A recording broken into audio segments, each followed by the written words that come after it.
Hello everybody, welcome back in a video. Today we are back and we're here reacting to Montemayor Attack on Pearl Harbor 1941. So this video was actually recommended to me by this guy or girl. So we're coming back to the subject about the Pearl Harbor. And if you don't know, Pearl Harbor happened in December 7th, 1941. For me, it's the start of the Pacific War, and yeah, this guy or girl recommended this video and this channel to me, and it says Montemayor's way to tell the story about the Pearl Harbor attack, it's better than the Kings and Generals. I was like, okay. So yeah, here we go. We're reacting to Attack on Pearl Harbor 1941. I'm gonna press the record button in Bandicam. And here we go. It's recording. Like and subscribe for more videos like this. I'm gonna put my headphones in. Oh, whoa, whoa, whoa, come on. Whoa, whoa, whoa, what was that? I heard that. Whoa, what was that? Okay.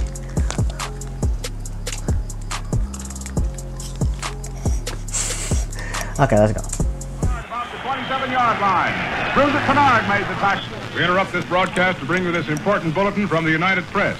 Flash, Washington. The White House announces Japanese attack on Pearl Harbor. Stay tuned to WOR for further development. 1941, Japan situation. America and other nations have imposed an oil embargo on Japan, which means Japan cannot continue their conquests. No problem. Japan would just get the oil it needs from the Dutch Indies. Their underfunded and undergunned fleet will pose no threat to the Imperial Japanese Navy. And if their ally, Great Britain, joins the conflict, well, Japan will fight them too. Both nations are too occupied with the European war anyways.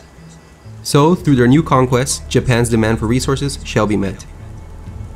However, geography has cursed them. Look at what lays beside their vital supply lines. The Philippines, a US territory. Although America is not officially allied with the British and the Dutch, they are on friendly terms. Japan cannot afford the risk of the US entering the war while they are in the midst of their campaign. Their proximity to Japan's supply lines puts into jeopardy everything they are about to fight for. Basically, the Americans would be holding a dagger to Japan's throat the entire time they conduct their campaign, ready to commence hostilities at a moment's notice. Thus, they come to the conclusion that they must take out the Americans as well, by attacking Pearl Harbor. And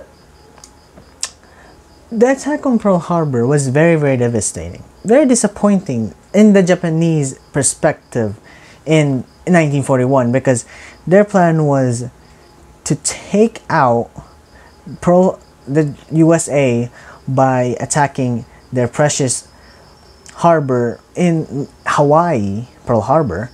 And if they take down Pearl Harbor, or took down, very sorry, I have bad English grammar. It would take 6 months for the US to mobilize, and while in those 6 months, Japan will invade whole Asia and even Oceania. But they weren't expecting the US to mobilize that quickly. So that's a flaw in their plan. I really have bad English grammar. This calls not only for an invasion of the Philippines, but also a preemptive strike on the powerful American fleet at Pearl Harbor. And so with that, history was set. Japan set its powerful Kido Butai to strike Pearl Harbor on the morning of December 7th.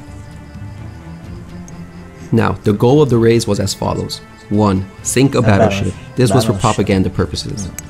Japan reasoned that if America saw their beloved battleships, symbols of their naval power, destroyed, their will to wage war against Japan would be shattered as well. 2. Immobilize the fleet for 6 months. The Japanese estimated that they needed 6 months to do all of their conquests. Then they would be on the defensive and await the American counterattack and wear them down, culminating in a decisive naval clash. Japan wanted a short-term war with the United States, a war that would hopefully end in a decisive naval clash, much like a repeat of Tsushima. So note, the Japanese knew they could not win a long-term war with America. Like the Germans. Okay, like the Germans, they, in World War I, they know that they can't handle a long war. They wanted just a short war trying to take out France, Russia, and Britain in the war and win and get more territory. So yeah, but you know what happened? World War I took 5 years. So yeah, they weren't planning to have a long war. If you don't know what the plan was, it was actually called the Schieffelin Plan. So yeah. So Japanese strategy revolved on them waging a short-term war. This was why attacking the fuel tanks or naval facilities at Pearl Harbor was not even considered in the planning phase. It was irrelevant to the 6-month goal. At Pearl Harbor were some 80 ships. There were 8 battleships, 7 of them in battleship row and 1 in dry dock. Yep, the Oklahoma, the West Virginia, there's the Tennessee, Maryland, over here is Arizona, this is the Vestal, this is Nevada, California,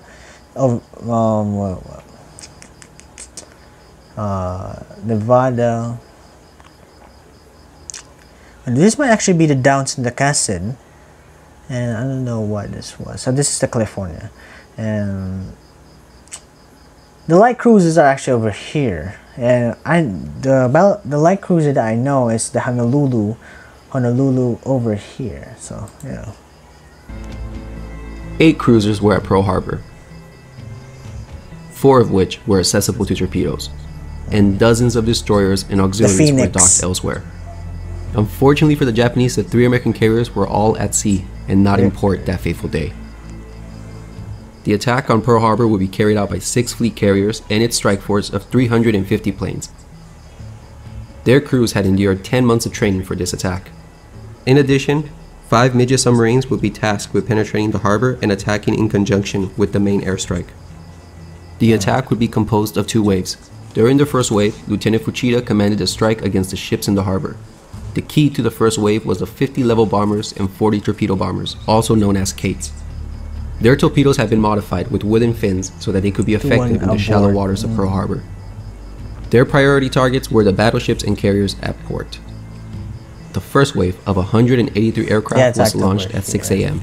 The strike force approached Oahu, and soon the formation separated into groups to attack their assigned airfields and targets. The sky was completely clear of American fighters. The Japanese had achieved complete surprise. Tora, 7:53 a.m. The dive bombers beat the torpedo bombers to Pearl Harbor, the first bombs hitting the southern tip of Ford Island minutes before even the first torpedo had been launched. Planes from Hiru and Soryu approached at 7:55. They were disappointed to discover that their targets, the carriers, were not in port that day. Lieutenant Nagai, leader of Soryu's air group, realized there were no potential targets, so he and his wingman pulled off. However, the remaining 6 attacked. They probably mistook the OT commissioned battleship, the USS Utah, as a capital ship, and they fired upon her. 2 torpedoes slammed into her before 8 a.m. The rest missed. One missed so badly that the USS Raleigh was hit. The Utah capsized at 8:12. The Raleigh almost suffered a similar fate, but prompt damage control prevented her from capsizing. Wow, that's amazing. Nagai went around Ford Island and launched against what he believed was a battleship. In reality, it was just a cruiser, the USS Helena. She was double berthed with an old mine layer, the Ogallala. Its silhouette probably gave the impression of a battleship. His torpedo actually went under Ogallala's heel and exploded into Helena's hull, damaging both ships. Nagai's wingman recognized that it was just a cruiser and decided to attack Battleship Row instead. The 8 Hiru planes didn't fare any better. Lieutenant Hirata and his wingman saw that there were no viable targets, so they headed for Battleship Row. However, the remaining 6 aircraft who were lagging behind got to see Nagai's attack on Helena and followed suit. 4 launched torpedoes, but they all missed terribly. The last pair aborted their run at the last minute and headed for the battleships. They trained for 10 months and missed horribly. God damn. So now we have 4 Hiru and 1 Soryu plane maneuvering for Battleship Row, cutting right across the path of the other 24 torpedo bombers who are just coming in. Wow. In this photograph, you can see the opening stages of the attack. Both the Utah and Raleigh have been hit, and Utah is listing to port. At this moment, the torpedo runs against the battleships have begun. You No, can even look. spot 2 planes finishing their bomb runs. Wow, that's amazing. Torpedo attack on battleship row 7. Due to the geography of Pearl Harbor, the torpedo bombers really just had one avenue of approach. If they had gone over the naval buildings, the turbulence would have thrown off their accuracy and limited their launch window. Therefore, the overwhelming majority of the Cape bombers flew single file down the southeast lock. Southeast lock. The result was that instead of the attack being spread out, They only attacked the Oklahoma and the West Virginia. Yeah, they only attacked these two. disproportionately battleships. concentrated on the southern Yeah, tip they of Battleship Row, concentrated. much to Oklahoma's and West Virginia's despair. And 12 and Akagi California planes too. approached single file, 1,000 feet apart, starting at 7:57. All of Akagi's 12 planes launched against these 2 battleships, except This- one, which skillfully maneuvered Yeah, and that's struck the actually California. California, yeah. The 4 Hiru planes from before joined shortly afterwards and launched against Oklahoma and West Virginia. I don't know why. Contrary to belief, the Japanese were not attacking with impunity. The defenders had taken advantage of the precious minutes warning afforded by the Fort Allen bomb blast, so that when the first torpedo planes of Akagi approached, many anti-aircraft gunners were already prepared. Yeah. These vulnerable, slow-moving Kates had to make their torpedo runs under fire. Their Japanese plan was actually to attack Pearl Harbor just in 90 seconds, but it took them for 11 minutes. Yes, literally 11 minutes to attack in first wave. Yes.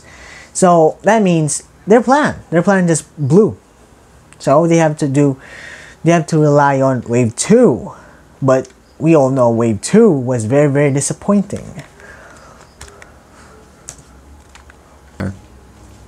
3 miles behind Akagi's strike was Kaga's air group. By now, the anti-aircraft fire was becoming more effective, and again, Oklahoma and West Virginia took the brunt of the attack. Jeez, look at that. In the middle of their launch, that single Soryu plane from earlier It- swept in and got a hit on the California. However, one of Kaga's plane veered to Nevada, the yeah, right because of this, definitely. Yeah, but was able to hit the Nevada at 8:03. Kaga's air group was the only one to suffer losses. 5 of the last 7 attacking Kates were shot down. The Nevada actually tried to escape, but some Japanese kamikaze planes saw him and attacked. Like, how many planes were it? Like 5 or 9? 9 kamikaze planes? I forgot how many, but they attacked the Nevada maybe around over here. Because Nevada was trying to escape Pearl Harbor. So, yeah.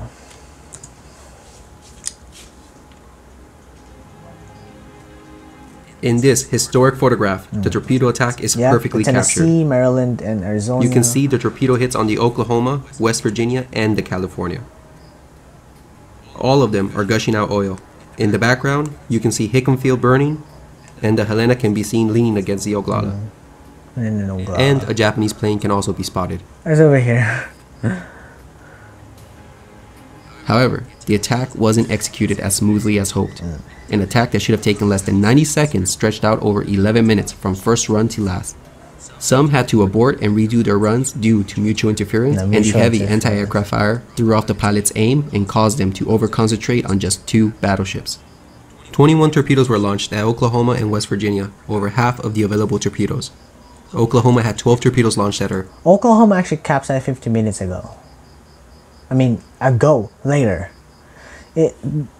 Oklahoma capsized 15 minutes ago, and we all know Arizona over here actually exploded, and I actually saw a video of it exploding. It's actually very, very scary. Wow. 5 hit her, and she capsized in 15 minutes. Like what I said, the 15 West minutes. Virginia was hit by 7 torpedoes, but Ooh, prompt counterflooding prevented her from capsizing, and she settled to the bottom. California should not have sunk from 2 torpedoes, but her hatches were open for it inspection sunk that too. morning, which contributed to her sinking. And she was abandoned due to fires, and when she was reboarded, it was too late. It's too late. Of the 36 torpedoes launched, only 19 achieved hits. That's a 48% hit rate. 10,000 feet above came Fuchida and his high-level bombers. Their mission was to take out the inboard battleships inaccessible to torpedoes. They came in Tennessee, groups of Maryland, 5. and They released Arizona. their salvos and scored an impressive 20% hit rate. Unfortunately for the Japanese, out of the 10 bomb hits, about 6 were low-order detonations or malfunctions. That is an outrageous 60% dud rate. The Japanese aviators were greatly let down by their weaponry. The damage could have been deadlier. However, the distribution was effective. California was missed, but 2 ineffective hits on Maryland were scored. Both West Virginia and the Tennessee were hit twice, and there were 2 additional collateral damage hits on the repair ship Vestal, moored outboard of the Arizona. Vestal suffered severe flooding and had to be beached afterwards. But all of these hits were overshadowed by the 2 hits on the USS Arizona. The first struck her aft on the quarterdeck, and another landed near her number 2 turret. Exploded. It caused a magazine explosion, which exploded with a great force, and a tremendous fireball was seen. She split in half and sunk in the harbor, taking more than 1,000 sailors with her. Heavy fires burned for days. The explosion was actually caught on tape by Dr. Hackinson, who was on the hospital ship Solace. I saw this one. Look there. Whoa!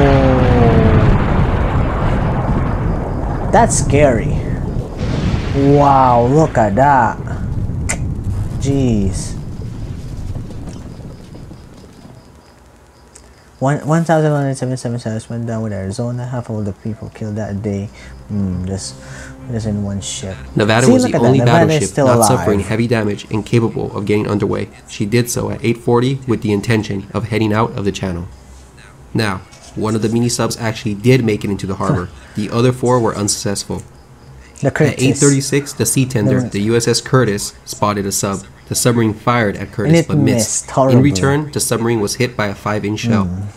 The destroyer Monaghan, which happened to be getting underway. Okay, first of all, earlier, I actually read something about this, and I kind of a little bit laughed because this midget submarine missed the Curtis badly and missed the Monaghan badly too, and the Monaghan actually just rammed into the midget submarine, and and it sunk, and I know it killed the crew in there. But I know, because this is the time where submarines is still very, very early, and it's still not very, easy to maneuver. But it's just because of the aiming, and yeah, they really didn't train more or practiced hard enough to hit those. Underway at this moment saw the sub and approached with the intent to ram her. The sub turned and fired its last torpedo, which missed the destroyer. At 8:40, the sub was rammed and depth charged. She sunk with both crew members killed. The second wave. This is the most disappointing second wave. I know the reason why I know this was very, very disappointing. It's because I learned it from the Kings and Generals video, and I read some articles about it, and it was very, very disappointing. This attack actually just got 19% hit rate, so it's just 19%. They trained for 10 months just to get 55% hit rate, but only just got 19, so that's very, very disappointing. 167 planes formed the attack of the second wave, of which 78 were dive bombers allocated to go against warships. Much was expected from these skilled pilots. However, their performance was disappointing. First, take a moment to see what they were up against. By now, the anti-aircraft defenses were up and ready to greet the dive bombers. Couple this with the fact that there was a 70 to 90% low overcast, their accuracy was destined to be off. But most importantly, these pilots were guilty of poor target selection. This was their priority list. These dive bombers with their general purpose bombs were well suited for attacking the 8 cruisers left in Pearl Harbor. But during the attack, about roughly 30 attacked battleships, only 17 went for cruisers, 16 attacked destroyers, and 12 attacked auxiliaries. The attack began at 8:54. The USS Nevada was caught in its escape during the second wave. The prospect of sinking the ship in the channel and thus blocking access to Pearl Harbor was a very, very improbable outcome. However, the pilots couldn't resist the opportunity, so they attacked from 2 directions. 14 to 18 valves dropped against Nevada. Nevada was hit 5 times by 9 o'clock. And at 9:10, she had to beach herself. This was the shining moment of the second wave. But it deserves to be criticized. Did they contribute to sinking a battleship? Yeah, but it was by the rarest of luck. Nevada succumbed not to Japanese bombs, but to poor material condition, critical design flaws, and a massively significant damage control mistake. And again, it still doesn't make it any wiser. The battleship should have been avoided. The attempt to sink Nevada in the channel was a waste of ordnance that could have been better employed against targets more vulnerable to their effects. I don't know what they're thinking. It was just a waste. Why attack a ship that is just very, very poorly built and damaged? You should just used to attack the others, not the Nevada, even though it's escaping, but it's heavily damaged. I know it can still be fixed, but it's made poorly, so that's a mistake by the Japanese. 1 to 3 dive bombers went for California, scoring 1 hit. The USS Pennsylvania, the fleet's flagship, the only battleship in dock, was also poorly selected. 9 bombers went after her. She suffered only a single hit at 9:06. The real victims, though, were the 2 destroyers ahead of her. That's the reason why I know the Downs and the Cassin. I actually saw this photo. I wish they showed in this video. Which received collateral damage. 2 hit the Cassin and 1 hit the Downs, heavily damaging both. What was that? Oh, I see. Look at that. That's the Cassin over here, and this is the Downs. This is... wow. Jeez. That's a huge attack. The Cassin and the Downs. So there could be a cultural explanation to why the Japanese pilots went for battleships. These young, 20-year-old pilots were going into the most significant battle in Japan's history. No one wanted to go back home and report that they attacked a simple cruiser or a destroyer. No way.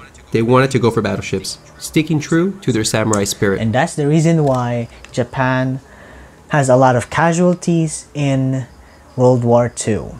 Because of that samurai spirit. And for me, that's stupid. I know, I'm not Japanese.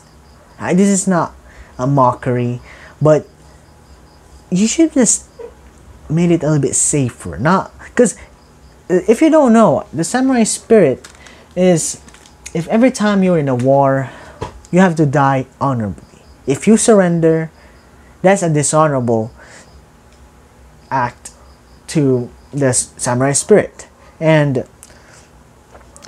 if you lost like a battle, like maybe a duel with someone, maybe you and someone trying to fight, maybe what you call that, like katanas or something, like they fight and you lost, you have to kill yourself, because that's the samurai spirit. And I actually saw a documentary, what was that? The Evolution of Evil. It was a documentary about the dictator of Japan, Hideki Tojo. He ordered Japanese civilians in Midway. Is it Midway? I don't know, but was it? Yeah, it's Midway, to commit suicide, because knowing that the U.S. captured Midway, the Japanese are still loyal to their government, so they committed suicide. It's very, very devastating. I saw the videos in that documentary. It's so hard to watch. Jeez. And it's even in YouTube. If you want to watch it, you can just search Evolution of Evil.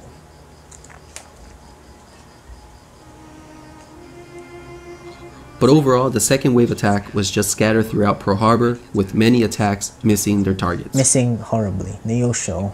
A puzzling target selection was the destroyer USS Shaw, which was targeted by as many as 15 bombers. 15. 3 bombs hit her, one of which unleashed a tremendous fireball. The reason to her being targeted was probably because she was in a floating dry dock and resembled a capital ship. On the west side, the Curtis, a sea tender, was inexplicably targeted. A damaged valve committed a suicide dive and crashed into her, and minutes later, she was hit by a bomb. Really? And lastly, the only hit on a top priority target was on the Raleigh. As many as 5 dive bombers went for her, still listing from that torpedo hit. She was hit once at 9:08. Also, we can add a near miss on the Honolulu, which caused minor damage. That's the reason So why I only know one that. hit and one damage near miss were achieved on the dive bomber's highest priority targets. Against the 55% accuracy rate achieved during their training, the pilots got only 15 hits. That's a rather disappointing 19% hit rate. It was a poor performance of the second wave. It contributed nothing substantial to the fleet in Pearl Harbor. Also, as in the case of the armor-piercing bombs, the general-purpose bombs were deficient. But the second wave had the opportunity to be more damaging. Take, for example, the Phoenix here, a modern cruiser which was completely ignored by the second wave, not to mention the first wave of torpedo bombers. She was The USS Phoenix would later be sold to the Argentinian Navy and become the ARA General Belgrano. She would be sunk during the Falklands War.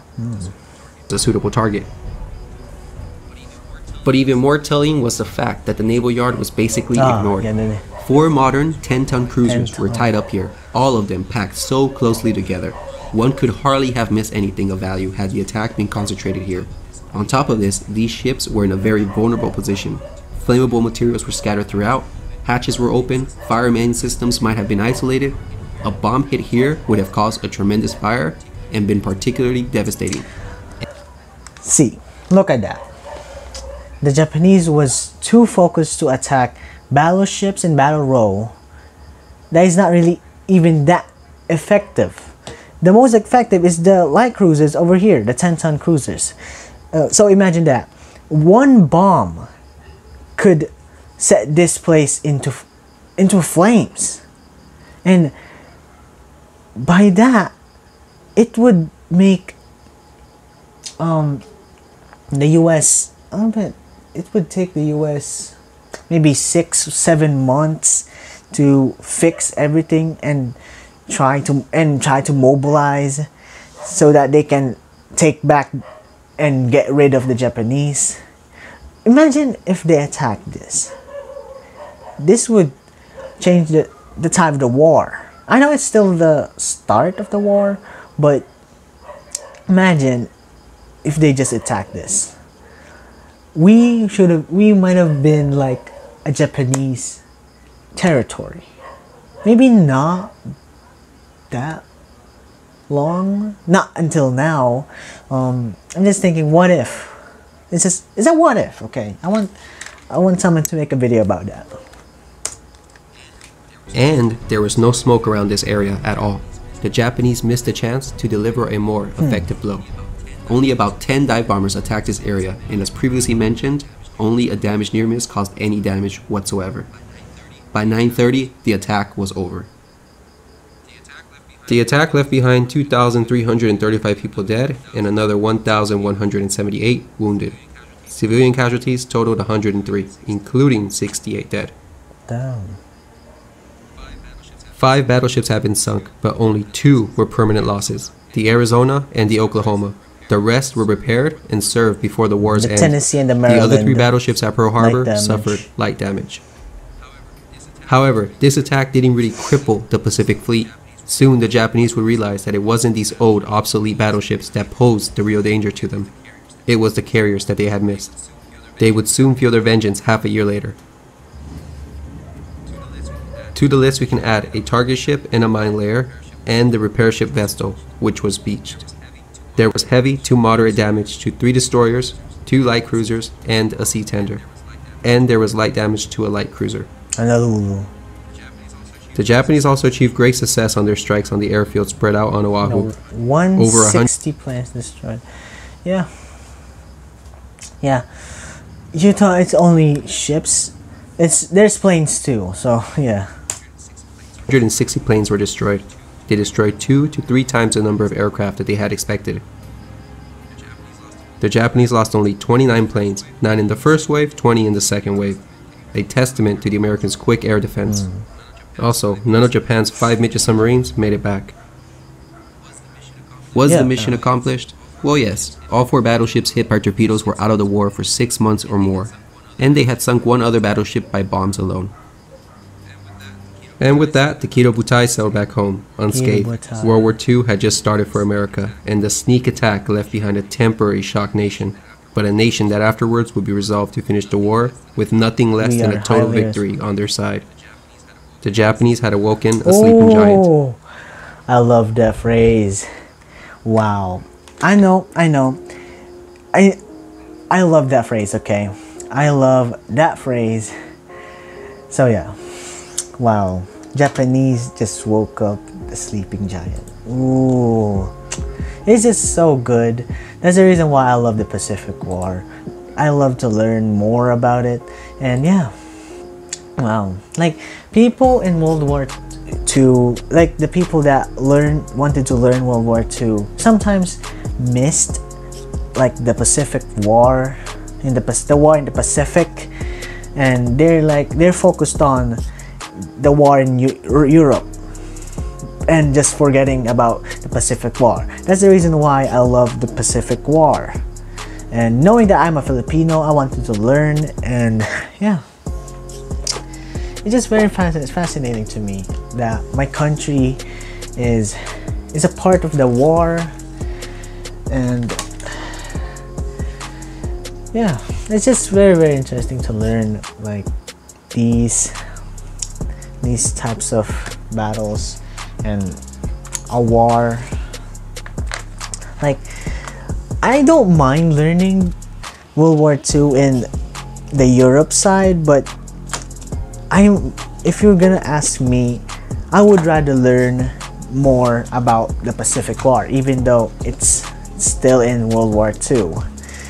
So yeah, thank you for watching everybody. Like and subscribe, and I'm going to go to sleep. Tomorrow, I don't know, maybe a Kingston Generals video, or maybe another Indian video, because I saw those comments in the Geography Now India reaction. I love them and I want to learn more about India. So thank you for watching everybody. Like and subscribe. Goodbye.